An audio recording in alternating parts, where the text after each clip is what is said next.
Bibaruhuba n'umuyaga se cyangwa wahasanze igishyitsi kitanyeganyezwa kikaba icy'agaciro cy'igihugu ariko waje kureba iki abasazi bitararangira ku busitani bw'urubuga cyangwa umusizi wumva amagambo agushyira urubuga Ishyiremo neza cyane hagati mu mbuga yambaye ubushwangagara n'iterura babonye bakipa ko yataye umutwe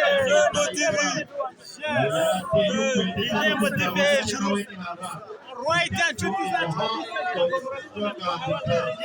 urusenda ruriye mukanwa mukuru nakurugurisha amazi ubwo niko dushaka gukarishwa n'ibitero by'abanzi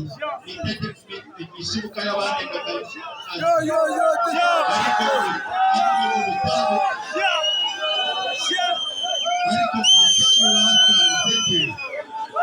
ariko mu butayu basanze